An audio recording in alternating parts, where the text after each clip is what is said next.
All right, hi, we're live here today with a new show called Anthropological Inquiries, and this is kind of a parallel show to Anthropology in 10 or Less. Anthropology in 10 or Less obviously focuses on topics in brief, little snippets, but Anthropological Inquiries is going to take a little more time to go into greater depth for those of you who might be a little more interested in various topics. And today, for our first episode, because it's been such a very difficult year with natural disasters, we're going to be talking to Michele Ruth Gamburd. And she spent some time in Sri Lanka after the 2004 tsunami disaster. And so we're going to talk to her a little bit about that. But first, Michele received a BA in English Literature from Swarthmore College and a BA in Philosophy and Theology from Oxford University, and got her MA and Ph.D. in Anthropology at the University of Michigan. She's taught at Portland State University since 1995, and for transparency's sake, she was one of my professors in grad school, also on my thesis committee. And whilst there, she served as chair of the Anthropology Department and as a labor union's vice president for collective bargaining.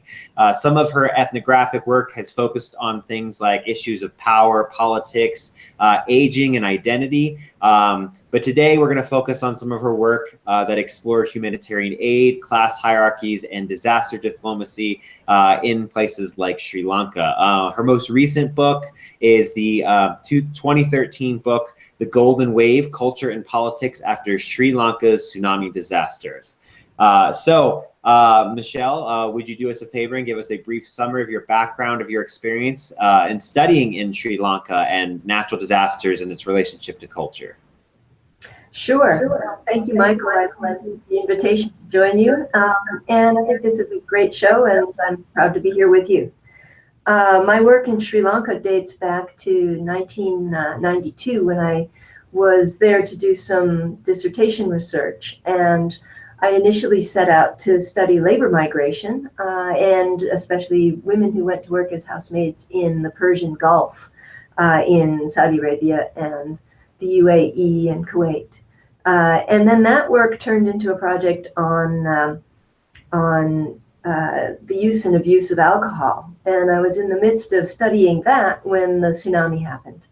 And disaster, by definition, is so all-encompassing that one can't really study anything else. And then, of course, I got pulled into the study of the aftermath of the tsunami. The tsunami was spawned by a large earthquake off the coast of Indonesia, and the waves propagated across the Indian Ocean and affected 70% of the coastline in Sri Lanka. And it displaced about 1 million people at the peak of the disaster. It destroyed 110,000 homes and killed 31,000 people. Parallel show. Whoop, sorry, we got an echo going on here. Sorry about that. Go ahead. Sorry. So the tsunami destroyed 110,000 homes. It killed 31,000 people. And it basically made a mess of about 70% of Sri Lanka's coastline. And in the area where I do my field work, which is quite close to the ocean, the village where I work is a mile from the sea, and the tsunami came in only a half mile, only a half mile at that point. So none of the village buildings were destroyed, but 2 village people were killed because they were closer to the shore at the time. And the people in that village were very much on the forefront of rescuing and aiding the survivors of the disaster. And as the relief and reconstruction went on, that area was deeply involved in the recovery process. And I was very interested to follow how that went. Okay, well, thanks for that little background. The next question I have is, so anthropologists view natural disasters from a little bit of a specific viewpoint. Could you elaborate on that? What is a natural disaster from an anthropological viewpoint, and how do they happen exactly? Sure. Well, first I want to make a distinction between a natural hazard and a disaster. A natural hazard, I think we kind of leave to the climatologists and the geologists to talk about, right? We've got earthquakes, we've got floods, we've got sinkholes, we have forest fires. We have all sorts of things that when there are extremes in climate and when there are movements in plate tectonics that will disrupt life as we know it, sometimes on a grand scale over a large area of land. But not every natural hazard becomes what we would call a disaster.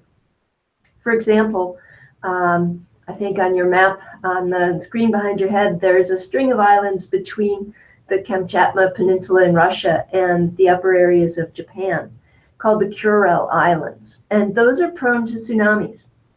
However, nobody lives on them. So if there is a tsunami on the Kuril Islands, is that a natural hazard? You bet. There was a tsunami, an earthquake and a tsunami. Was it a disaster? Well, we probably wouldn't call it a disaster because it didn't adversely affect any people. So I think about a disaster as a combination of a natural hazard or other sorts of hazards, right? Technological hazards like nuclear meltdowns or chemical spills or things like that. I think about a disaster as a combination of a hazard and a vulnerable population. And again, if you think about vulnerability, an earthquake in Tokyo is still a natural hazard, but not that many people are adversely affected because they have really, really good building standards, and the buildings are not going to fall down. There aren't going to be a whole lot of people killed. Whereas if you think about the earthquake in Haiti, which was a smaller earthquake than is often experienced in Japan, that was a disaster because the building codes were such that a lot of buildings fell down and people were left, dead or injured or without shelter. So if you think about a disaster as a combination of a natural hazard or a human-made hazard plus a vulnerable population, the vulnerability is the key element in that equation, especially for an anthropologist. Because then we begin to ask, what causes vulnerability? Why are certain people vulnerable and others aren't? And it often then becomes an issue of, poorer people, more marginal people, people who live in a floodplain, people who can't afford insurance, become more vulnerable to hazards. They are affected more badly during a hazard, and it takes them longer to recover afterwards. Sure. And is there a relationship between things like colonialism or global capitalism and globalization and some of the people who are more adversely affected? Sure. I think that one of the greatest issues at stake in vulnerability is structural violence. And that gets at the heart of the issue that you've just raised. In what ways are people impoverished? And in what ways does poverty affect their ability to prepare for or mitigate a disaster and then recover afterwards? So I think if we look at the distribution of poverty around the world, we realize that many of the poorest countries that we might call the global south or the third world or developing nations are nations that were on the losing end of the colonial power dynamics before the end of the Second World War. Yeah. So speaking of which, your book is called The Golden Wave. So what's this term, the golden wave? You said that one of your interview subjects was saying that some people would actually wish there would be another tsunami. So what exactly was this term? Why did you choose it as the title? And why is it important? Yeah, so the term the golden wave is a direct translation from a phrase I heard in Sinhala. People talked a lot about a concern of theirs, which was that there was a lot of aid, international humanitarian aid and financial support, rebuilding houses, bringing in fishing boats for people who had lost those, rebuilding bridges.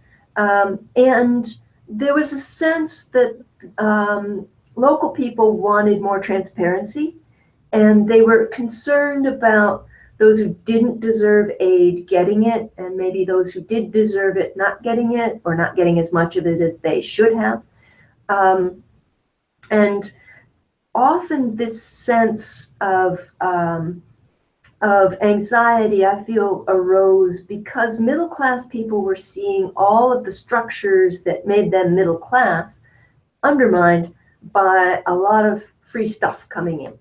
So new houses, new gas cookers, new mosquito nets, and uniform material for children, and school bags, and pots and pans, and dry rations. There was a lot of support coming in, and it was very welcome, and it was very needed.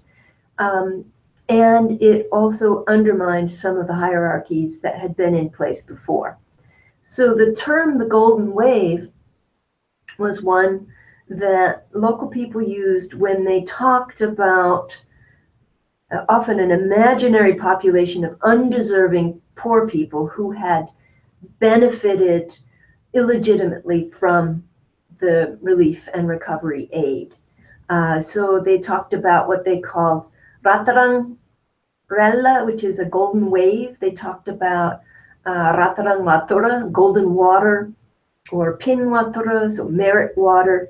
And these are very sarcastic phrases that would imply that someone who was cheating and scamming was also so morally bankrupt that they would say the tsunami was a good thing because they, in their greedy and improper way, had benefited when really they shouldn't have from this sort of a disaster. So the golden wave then is an idea that some unidentified group of people who no one ever self-identified as thinking that the tsunami was a golden wave. They always assumed it was some other person who was morally bankrupt who would be thinking that. But the term indexed a great deal of anxiety about the changes that had taken place in social structures in the aftermath of the tsunami as a result of the dispersal of humanitarian aid. And in my work, I was looking at that reaction to the tsunami and to the power structures that evolved afterwards, including the distribution of aid and what that did for different communities, and what it did to the pre-existing hierarchies as well. So what did it do to the pre-existing hierarchies? Well, I would say that it undermined a lot of middle-class people's sense of their social status. Middle-class people very much, when I spoke with them, wanted to be seen as people who had given support to other people as opposed to receiving it themselves. So for the anthropologists in your audience, they might know that a lot of anthropological work has been done on gifts and gift giving. And although it might on the face of it seem like getting a gift is a lovely thing and giving a gift is, very nice and generous and altruistic, at the same time, oftentimes people give gifts with some expectations of reciprocity attached, or if you were a great wealthy benefactor giving a gift to somebody who's poorer and who couldn't possibly reciprocate, then there's some prestige for the giver. And so people in Sri Lanka were very much feeling they had received enormous amounts of aid from the international community. And they were grateful for that, definitely. And at the same time, the middle class people were quite self-conscious that being the recipient of gifts puts you in a kind of a one-down position, especially if you can't reciprocate. So I have a vivid memory of a very respectable school principal who told me she felt that Sri Lanka had become a nation of beggars because of all the gifts they'd received and with no expectation and no ability to reciprocate. And similarly, middle-class people who received tsunami aid individually, even if they deserved it because they had been caught in the tsunami run-up zone, maybe lost their business or their home, they were kind of reluctant to talk about what they'd received. They were much more interested in taking that higher status position of being a gift giver, to talk about what they had done for their community, what they had given to poorer neighbors, what they had accomplished in terms of their philanthropy, rather than what they had received as sort of the deserving but poor recipient of aid. Yeah, I don't think people realize that there's a lot of shame when it comes to this sort of thing. People lose, and it doesn't just have to be in Sri Lanka, where you talk about really anywhere, where you talk about international communities, or you talk about here in the United States, where people say, well, they lost everything. And suddenly, people are giving them things left and right, and then they feel like, oh, they're a leech on society, and there's a lot of shame in receiving those kinds of gifts, and I mean, this is a whole other topic, but obviously we can go into like looking at when are gifts appropriate, when aren't they appropriate, those kind of things. And there's a lot of cultural rules and ideas around that.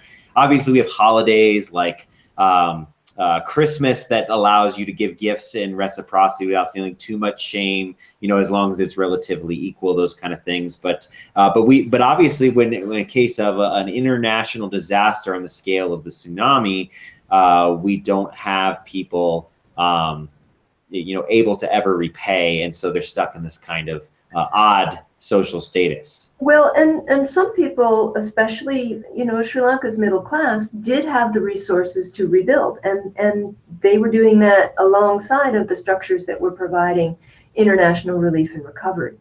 I think that one of the things we don't talk about very much, and should talk about more in terms of recovering from disasters, are those questions that you had raised earlier about global economic dynamics and who has been disempowered and disadvantaged for a long time through those large-scale dynamics. And then when a disaster happens, when there is a vulnerable population put into a hazardous situation, we tend not to look back at the long-term historical processes that led to the vulnerability to begin with. Instead, we tend to talk about, oh, it was just a hazard, right? And then we focus on that without talking about why it became a disaster, because those people were vulnerable. We talk about that natural disaster as like the wrath of God or something like that, instead of thinking about what we've done or not done to make the people vulnerable. We also then tend to talk about individual actions, right, of people are panicking or people are greedy, or individual leaders who were well organized or not. Or we might occasionally begin to talk about some infrastructure, right? Why did this building fall and that one didn't? But we really rarely take the larger scale, longer term picture to talk about the long-term vulnerabilities. And that way we leave out that much more important context and start focusing on individuals instead, and their failures often, especially vulnerable people. Like, why were you living in a flood zone? Right? Why didn't you know better than to build right next to the canal, for example? And well, maybe that's where the slum is, and maybe that's where the only property you could afford. Or maybe you used to live somewhere better, and that got, your community got raised because they were building a soccer stadium or a big park or a medical complex. So a lot of times when people are talked about as having been the survivors of disasters, there's an implicit sort of, you should have done something different yourself ahead of time, you should have known better, that focuses on the individual responsibility and leaves out the larger systems. Which, by the way, also relates to structural violence too. Could you real quick give us a definition of structural violence for those who might not know that term? Yeah, it's a difficult concept to explain. I think that in general, we could think about it as a face-to-faceless type of violence that arises from larger systems that are in place and that disadvantage people without there being any one particular individual who's in charge of that disadvantaging, right? So if you talk about people who are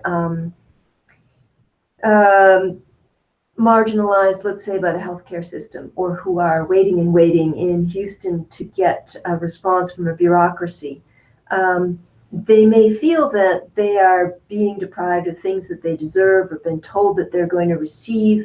And there's a growing frustration, but not much they can do about it to make it different, to make it disappear. and nobody to really hold accountable, right? There's not, you know, a particular individual that they can say, hey, it's this person who's bullying me or who's got a gun to my head. It's just a general frustration with a larger system that makes it very difficult to get ahead. So if you think about bureaucracies and red tape and catch-22s, if you think about having had for many years poor medical care or an inadequate education, those are the sorts of things that we might talk about as structural violence. Thanks for that. You know, one interesting thing that I remember out of your book was that you said that actually this particular disaster radically altered families and kinship patterns. And there was one reference to families being scattered like seeds in the wind. Could you explain that a little bit? Yeah. Well, and here I want to make sure that everybody understands that I feel that the disaster relief and recovery process in Sri Lanka was very successful. And have that be the large-scale background before I start talking about some of the ways it could have been better and some of the drawbacks. The issue for families was that the state and donors decided that they would rebuild a house for a house, and they would rebuild for people who owned houses, not for people who rented houses. And those were just some fundamental, here are the ground rules that got established, right? The fundamental assumptions. And so what happened was sometimes there were large families in large houses with large extended families, right? So parents and their adult children with their children's children living in a big old house. And that might have been a pretty sizable house. And that was replaced with one house of 500 square feet. And likewise, if you were living in a very small house but owned it, might have been a small house and it might have been a nuclear family in there, that was also replaced with one house of 500 square feet.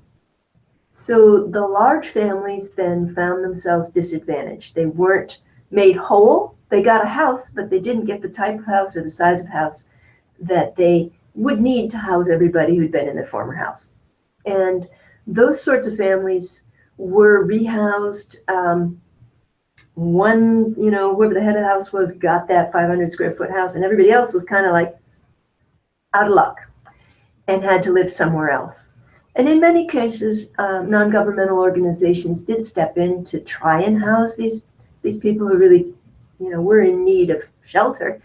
And in those cases, often the resettlements were in disparate places. So one mom and her daughter might live in the new house, and then somebody else might end up in a settlement several miles away or even further. And that kind of drastic relocation tears apart the sort of reciprocity that happens within a family. And the people were separated in ways that made it challenging to go back to the sort of sharing of food and of labor and of childcare or elder care that they used to do before the tsunami. Yeah, and I just thought it was a fascinating thing to hear how, you know, it just, people had to reimagine the way that they organize their family as a result of this disaster. It was something that I had never thought about with a disaster like this. So let's talk about money, because obviously whenever you have a large scale disaster, a lot of money flows into the area. And so, you know, we all have this idea that you know, we can donate on Facebook now, and we can donate on Twitter now, and all these other places. So in general, do you have any idea where a lot of this money is going? Is there specific organizations that they tend to go to, or how does that work? That's a really good question. And I want again here to say that I think that Sri Lanka's tsunami relief and recovery operations did reach everybody who needed help. There might have been a few extras who got a little bit more than they deserved, but in general, everybody who needed stuff got stuff. And I want to make sure that's really clear. I also want to say that organizations often have a lot of overhead when they're trying to run a relief and recovery operation. And money gets spent on a building so that you can house your workers or have an office for them, and a vehicle so they can get where they need to go, and a truck so they can get the goods to rebuild a house there. And so there are organizations that end up spending a fair bit of their money on their staff and their infrastructure. And then a little less of it ends up getting to the people for the things that they actually need. So there's kind of a trade-off, right? If you have a well-established organization, it has permanent staff, and you got to pay those staff and give them an office and a car and that sort of thing. Those organizations often are pretty experienced at what they do and have a pretty good record of getting the aid to the people who need it. There are also local organizations, some of which have experience in community development, that are perhaps more efficient in terms of not using as much of the donation to support their own system, but who had a real learning curve in terms of getting up to speed and up to scale to do the tsunami work. I think also there were a lot of direct gifts that came from tourists, for example, who had good relationships with restaurant workers, other hotel workers, drivers, and they were sending money directly, and that family was using it however it wanted to use that. So there were a lot of different ways of getting money to Sri Lanka, and a lot of different systems that got employed to track that money. And as with any case of a lot of money going places, there were ways that that money could get siphoned off and held in places or used for these people and not those people. And I don't want to go into that too much without having the chance to provide some citations and some specific information, because I don't want to accuse anybody or have anybody feel accused unjustly. But I think that there were some large-scale, well-documented issues where funds were held and then used in ways that they were not necessarily initially intended by the donors. And I'm thinking in specific about a large amount of money that was held for Hambantota, which is a district in southern Sri Lanka, that got quite a bit more than its fair share of the disaster relief and recovery aid, for, one could argue, for some political reasons. Of course, I mean, where there's money, there's politics, right? And that's kind of unavoidable. Well, let me follow up on that term also, because there was an awful lot of politics regarding how the funds were dispersed. And if we go back to that idea of the gift, right, it's a great thing of prestige to be able to channel money and make decisions about how it's spent. And that governance function was under dispute in Sri Lanka in the aftermath of the tsunami, especially because Sri Lanka at the time of the tsunami had a ceasefire in place for their longstanding civil war. And the dispute about dispersing tsunami money was whether it should all be done through the official government of Sri Lanka, the entire country, or whether the money for the North and East should be dispensed through the de facto rulers of that area, the Liberation Tigers of Tamil Eelam.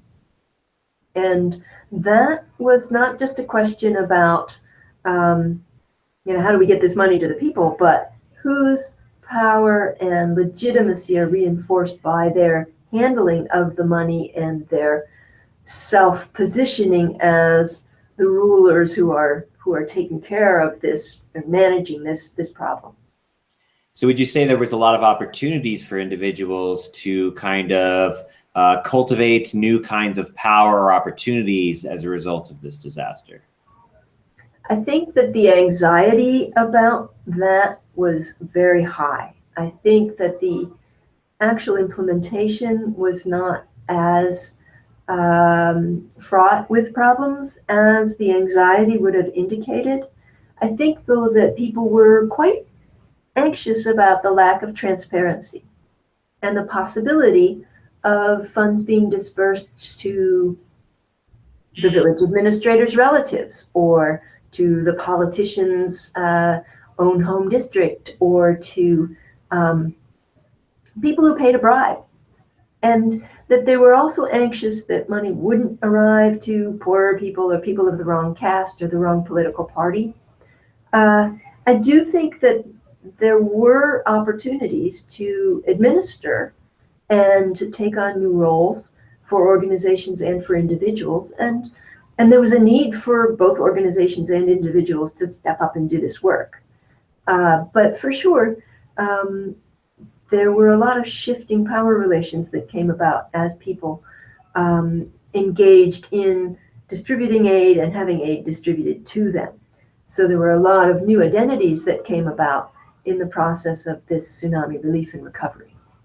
Sure, sure. In relation to that, so many people might not be familiar with this term, but I thought I'd have you define it and then talk about how it relates to rebuilding and disasters in general. And that's the term neoliberalism. So could you quickly define, as quickly as possible, neoliberalism, and then talk about what that means for disaster and recovery? Yeah, so neoliberalism is a term that covers both an individual level, sort of individual responsibility and, raise yourself up by your bootstrap type attitude, as well as a larger economic perspective that suggests that people should have less government, fewer regulations, and let the market do its thing. And what tends to happen in neoliberal economic reforms are that we end up cutting permanent, well-paid government jobs with pensions. We tend to also move away from what's known as Fordism. If we think of Henry Ford and his production line, his workers were unionized and they had full-time, well-paid jobs. And that kind of factory job is a thing of the past. And what we have now is a more neoliberal approach where we have flexible production, lots of outsourcing, lots of offshore production in different countries. And those laborers are not permanent, and their work is here today, gone tomorrow, precarious labor. And neoliberal reforms often are those that would make things easier for capitalism and for transnational corporations around the globe. So fewer tariffs, and thus encouraging transnational corporations to come into a country, and then doing away with the sorts of labor controls that might have been set up locally, right? So getting rid of unions, getting rid of environmental standards, getting rid of safety standards to make things easier for large-scale corporations. And neoliberal reforms also go along with the idea of getting rid of the support for subsidies for things like bread or flour or gasoline or other important imports, and letting those float on the free market, with the effect that middle-class people feel a pinch and poor people often really feel a pinch. And when there are less supports for education and health and things of that sort, it's usually the poor who suffer the most. So neoliberalism, then, I would say, is kind of synonymous with, if you're looking at this from the perspective of poor people, it's synonymous with structural violence, large-scale, long-term economic trends that concentrate wealth in the hands of the few and impoverish the many. Yeah, and I had a class that I taught on the culture of globalization and economic development a little while ago.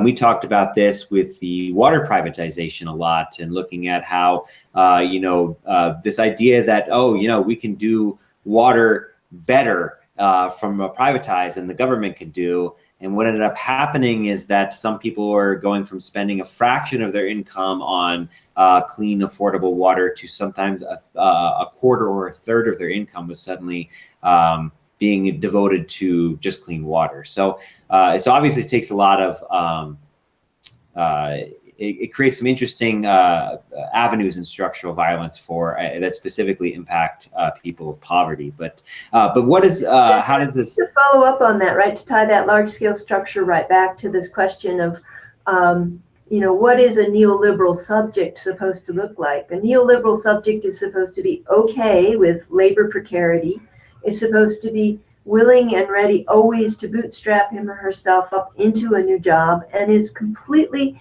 totally individually responsible for his or her own well-being, and is not supposed to look to the government for any support and aid. Right, right. So how does this relate to disaster recovery? Yeah, so oftentimes one of the things that tends to happen in disasters is that people blame the victims for, didn't you know you were living in a floodplain, right? Didn't you know that, your house is built right next to a forest that could burn? And there's a grain of truth in that. I think, though, if that's the end of the story, we haven't asked enough questions. So why is it that people in New Orleans were living in, the lower Ninth Ward, which was extremely prone to flooding? And why is it that the levees that protected that area weren't actually sound? And why, when the engineers realized that those levees weren't sound, weren't they repaired? Right? Until, why did we only start talking about those levees, even though we knew they were unsound? Why did we only start talking about them after they'd ruptured?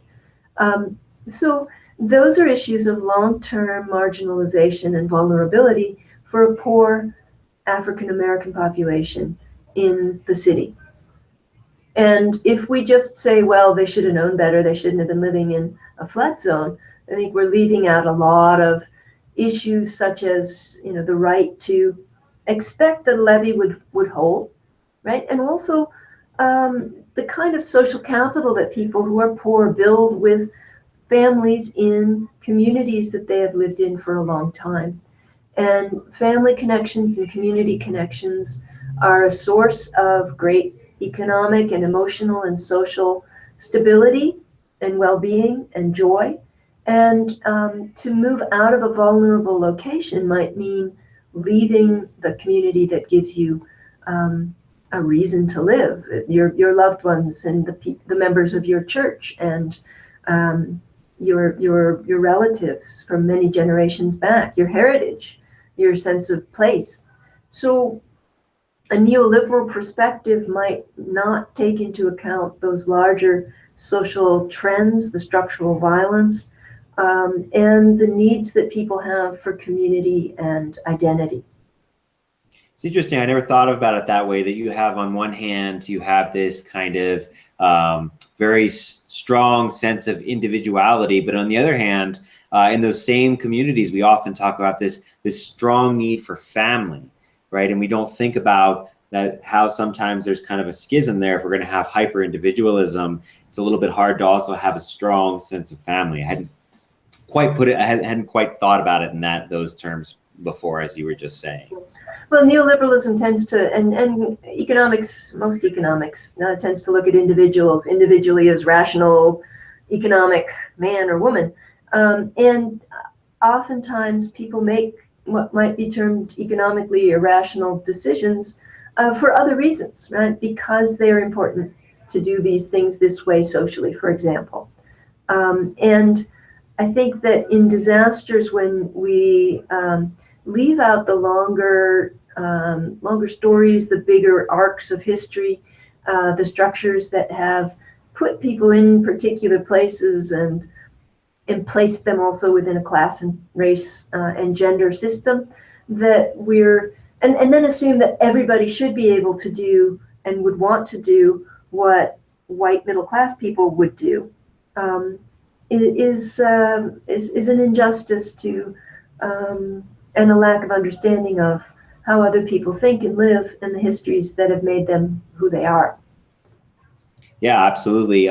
We tend to oftentimes have this one size fits all for recovery policies, and we don't forget that there could be some radical cultural differences for people. And that I think is crystallized in the phrase "build back better," right? That after whatever disaster it is, we're going to build back better, and that sounds like a really laudable goal, right? Why not make some improvements? Everything's burned to the ground or flooded away. We're going to start from scratch anyway. Let's build back better. The problem is that better is a subjective term. Right? Whose version of better are we going to build? And oftentimes, especially in the aftermath of a disaster, there's a time pressure. Right? We got to do this quickly because people need shelter, or they need water, or they need this or that. And we often neglect to consult folks about what their version of better might look like. And that's a mistake. I think that if we really want to have an outcome with which everybody's satisfied, including the people who are going to be living in that newly bettered environment, we need to consult with them from the ground up.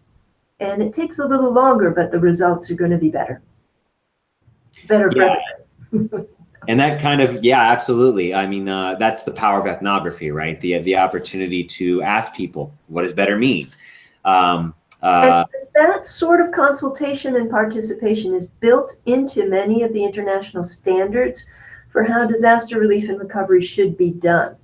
The problem is actually putting that into practice can tend to be harder and more time consuming. And there aren't always people who are trained to do that. Or people come in with an agenda and the donors have a vision, and that might come into direct conflict with what the local people actually want.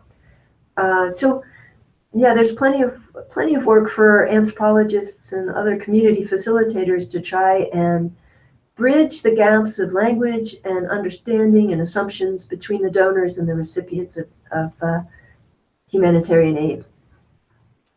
So this kind of leads me to my next question. Do things ever return to the way they were before a disaster, or is it there's somewhat of a hybrid between kind of a new experience and an old experience, or are things often just profoundly different in their power relations and in their kind of the experience of the community?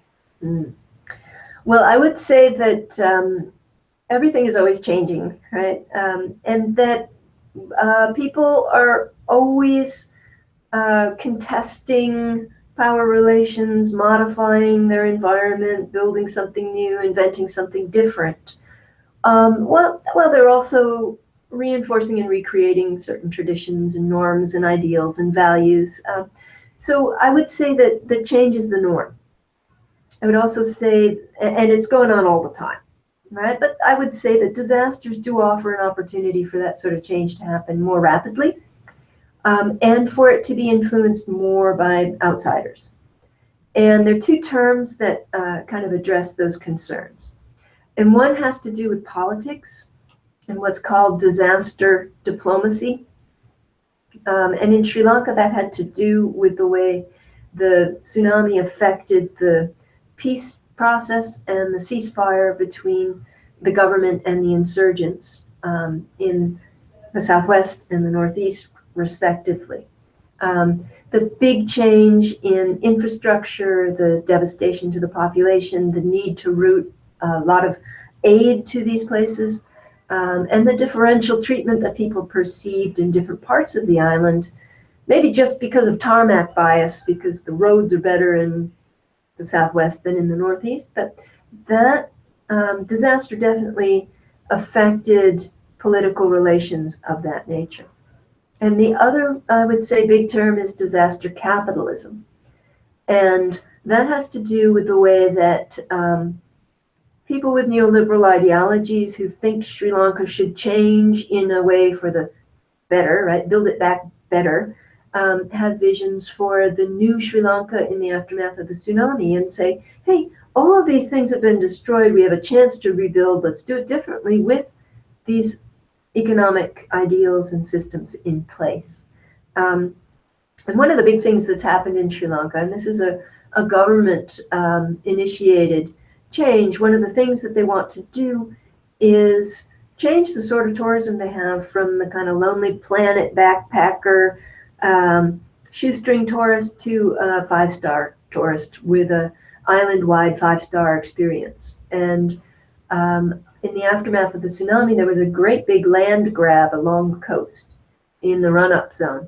And I won't get into the details, but because of some shifting policies, there was a lot of land that was suddenly available for building that didn't have houses on it and that local people couldn't afford to build on. And it was all too easy to have that land bought by national and international hotel chains and built into five-star hotels. And now it's actually really quite difficult to get to the beach anymore for local people. And the fishermen are also finding that they've been relocated well inland when they used to live on the shore and be able to watch the sea and know when it was safe and advantageous to go out. So I would say disaster diplomacy and disaster capitalism are two main political and economic ways that the society has been altered in Sri Lanka and can be altered anywhere in the aftermath of a disaster. Thanks. That was really helpful. So, so let's kind of look at a broader kind of picture here, because we've already actually been 45 minutes. So let's try to tie this into a lot of what's been going on this year. And obviously, some of these disasters are not driven by climate change, but some of them very much are. And so as climate change, the temperatures are rising, the sea levels are rising, and is going to increase the rate and intensity of some of these disasters. What roles can anthropologists and ethnography in general kind of play in ensuring that rebuilding is beneficial to communities, or maybe other ways that anthropology could be beneficial in this sort of arena? Yeah, good questions, Michael. I would say that in terms of the sorts of stuff we've been facing this year, even just holding it to the United States and the Caribbean, we've seen bigger hurricanes and more devastating, stronger ones.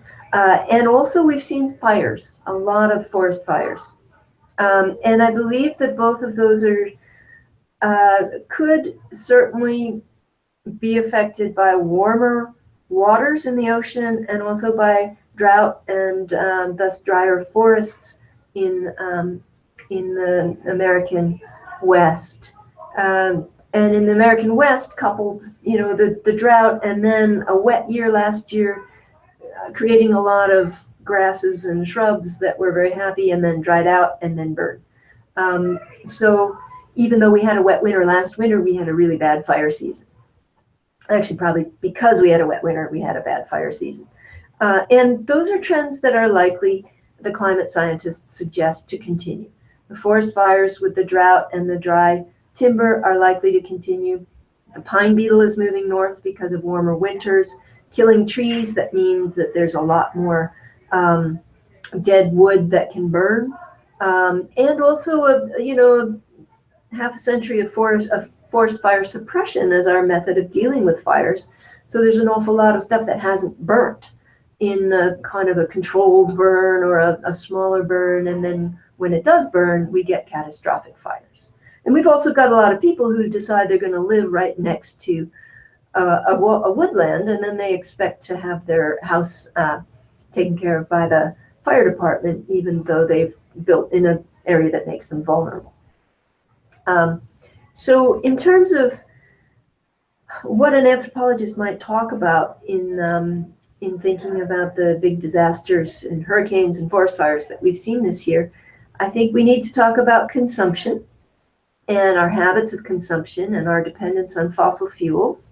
I think we need to talk about the fossil fuel industry and its interest in defending itself from criticisms.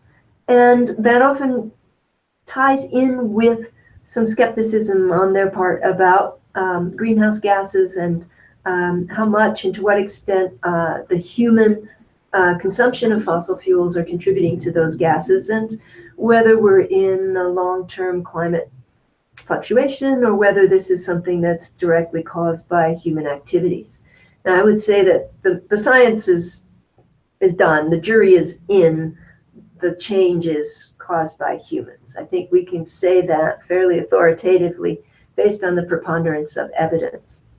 I also think as anthropologists, this whole climate doubter thing that's going on is extremely important and interesting to study, because those narratives are motivated by economic and political interests. And the fact that those are circulating and being taken up and believed and repeated is fascinating. And I think it has to do with the sorts of changes we as a society, as a global society, need to make, and the reluctance to make those because they're expensive, because they undermine particular people's livelihoods, and because we're going to have to change how we do business in ways that are not going to be as comfortable for all of us.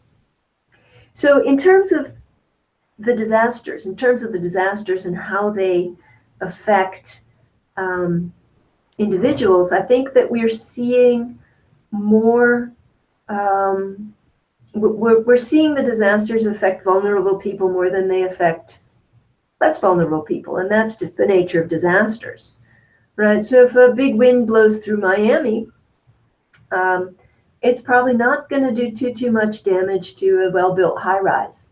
However, if it comes through a low-lying area that's prone to flooding, you're going to have flooding. If you have a tornado that's spawning, if you have a hurricane that's spawning tornadoes and the tornado goes through a trailer park, that could easily be devastating, right? It could be the same storm system, but it'll have worse effects on the trailer park than on the wealthy neighborhood. Now, that's not to say that wealthy people can't also be vulnerable in terms of where they choose to build. And if they choose to build right next to the ocean in the storm surge zone, then they are also vulnerable. Vulnerability doesn't correlate directly and solely with wealth, although there is often quite a good correlation there. I think that what we're seeing is some blaming going on of individual people, the survivors of these disasters, also of their leaders and what the leaders could have done differently. There's a lot of discussion of the climate science and looking at these as natural disasters as opposed to thinking about how climate change might have an anthropogenic, a human-caused origin. So we're not talking about those large-scale human implications in the disasters, and we're also not talking very much about the long-term pre-existing inequalities and vulnerabilities that led to the problem. Right? Why is it, for example, that Puerto Rico had such a vulnerable electrical system? Right? That now, how many weeks after Irma and Maria went over, there's still people without electricity. I mean, that has nothing to do with individuals. That has nothing really even to do with the storms. Well, not nothing, but less to do with the storms and more to do with investments in infrastructure in Puerto Rico over a very long time. So I think that anthropologists then can contribute to this discussion by thinking about what led up to these particular events in the long term, both environmentally and socially, politically, and economically, to look at how people are living and why they're living like that, and how that positions them, for the better or for the worse, to withstand or be vulnerable to a disaster. So would you say that anthropology provides kind of the human component, the human side, the human stories to all these particular things that have been going on, and how the structures that humans are forced to contend with on a daily basis? Absolutely. I mean, anthropology is all about the humans, right? And I would say that we need to think about this not just in terms of how the storms affect the humans, but about how the humans affect their environment more generally. And people have been playing with this term, the Anthropocene, right? That we're now living in an era of history when the entire landscape is deeply affected by human activities. And this is true if we believe in, or if we accept the science of climate change. This is true even in unpopulated areas in the very far polar north and south of our globe. That the Anthropocene is an era in which human activities are affecting the environment. So then anthropologists need to be thinking about that connection between the globe and the environment and the people who live on it, live on the globe. And then when there's something like a big storm that affects people, we then need to think what our role might have been in making the sea waters warmer, or on the environmental level, as well as thinking about making, say, Puerto Rico's electrical infrastructure more durable and less prone to complete failure in the face of a mega storm. Sure, and we're a little almost out of time. Maybe I'll have you back on later, and we talk about things like resilience and stuff, or maybe we'll invite Dr. Spoon to talk about the Nepal earthquake in the near future. But one thing I wanted to ask you before we go, is there anything that people watching this can do with disasters? Is it just, find a good source to donate to? Is there anything that we can start considering or thinking about as individuals here in a very privileged society? And obviously not all of us were privileged, but for those of us who are, is there anything that we should be thinking about when disasters strike? Those are really, really good questions. I would say in terms of donating money, it's good to check where that money actually goes. I know that people might say, well, our government is very generous with disaster aid, and that is true. It's also true that a lot of that aid is what's called tied aid, and the money often gets spent right here in the US and isn't spent in the most efficient way possible to help people in other nations, but instead is spent to benefit local contractors and local suppliers here, in the US. So some people say, 90% of the aid doesn't get outside of the Beltway, the highways that run around Washington, D.C. So if you're donating as a taxpayer, you might want to just have a good, quick look at, it might not be a quick look, might have a good look at where our aid dollars actually go. If you're donating to an organization, you might also want to check their efficiency ratings and find out how much of the money goes to support their infrastructure and how much actually goes to the recipients you want to send the money to. And again, infrastructure isn't necessarily bad, but you might want to just check that if that's an issue that concerns you. And then in terms of what we can do in our own communities, I think we shouldn't underestimate the importance of having strong communities at the local level with people who are well informed about their local hazards and how to improve those conditions. So, for example, I have a friend who lives in a community in Yosemite that's very prone to fire, and he has been working to write grants to reduce the shrubs and the dead wood in the area, so that if there were a fire, they have the whole community has their houses protected because there isn't as much flammable stuff down near them, near the edges of their properties and houses. And in the Pacific Northwest, one of the things that we're looking at is plate tectonics. And we have a 15% chance in the next 50 years of having a large earthquake off of the coast of Oregon in a subduction zone where the Pacific plate is moving under the North American plate. And every 300 to 500 years, there's an enormous earthquake and a tsunami affiliated with it, much like what happened in Japan in March of 2011. And the last time we got shaken here in the Pacific Northwest was on, I believe it's January 26th, 1700 at like 9 in the evening. And they know that because there was a tsunami wave that affected Japan that wasn't affiliated with a Japanese earthquake. That must have come from the Pacific Northwest. And they can also date certain trees that the land on which the trees were growing subsided so that it's now basically beach.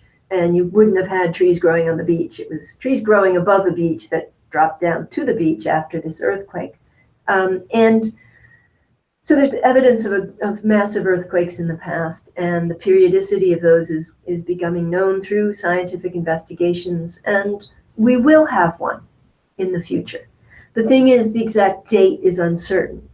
So it's a certain event of catastrophic proportions of an unknown, that will happen at an unknown point in the future. And those are really hard to plan for. I mean, if we had a date, right, it's going to be August 31st of 2038.